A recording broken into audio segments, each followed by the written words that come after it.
তুমি সত্যি সত্যি ইয়ে আমি আমার না আমল কালাম আজাদ গো হাসান আলমা বললাম যে দলু সত্যি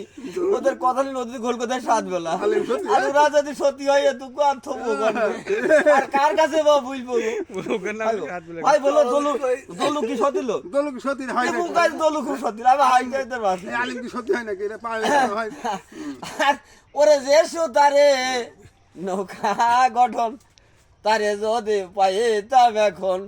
ফকির লালন বলে মনের মতো ওরে লালন বলে মনের মতো আমি ছাড়তাম তরি তার কাছে ওরে ছাড়তাম তরি তার কাছে ফুল হারালাম গুরু আমি লাভ করতে এসে আমি মূল হারালাম আমি মূল হারালাম লাভ করতে এসে সেই মূলটা কি আর লাভটা কি তুমি আগে কপাট মারো এটা সাতবরিজির কপাট নাই এটা তোমার ভিতরে একটা কপাট আছে যে পানি আছে পানির হবে হিসাব যে পানি দিয়ে তুমি তৈরি তোমার বাপ তৈরি তোমার দাদা তৈরি সেই পানির তোমার কোনো হিসাব নেই পানি হবে হিসাব আর পৃথিবী কোনো হিসাব হবে না জমি জায়গা টাকা পয়সা কিচ্ছু হিসাব নেই নগদের আসল এখন এখন আমার ওই ভাই ধরো টাইকু তাই না আমি মনে করছি ভেটুলি একটা এখন দুই ভেটুলি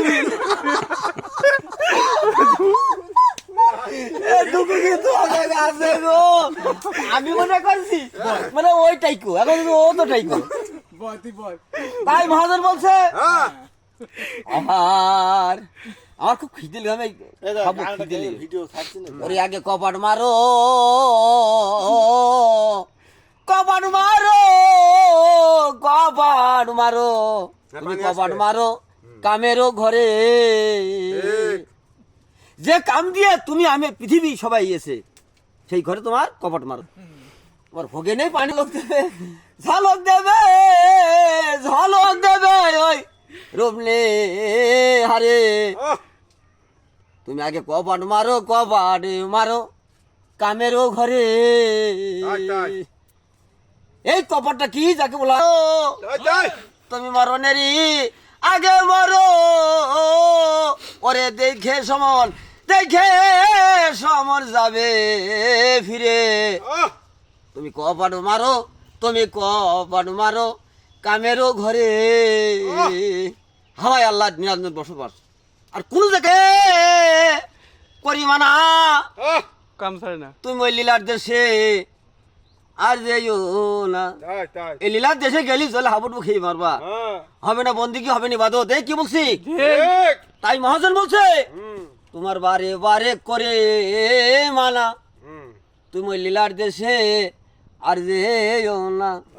ওরা রেখো তেজের ঘরে রেখো তেজের ঘরে তেজানা ওর দশাদ ধরে আগে কপাট মারো তুমি কপাট মারো কামেরও ঘরে আগে কপাট মারো কামেরও ঘরে আর জানো না মন পারা হেন দর্পণ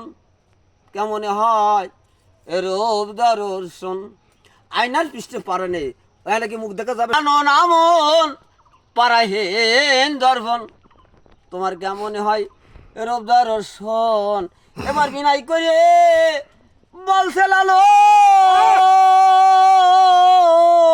বিনাই করে বলছে লালো সেই করে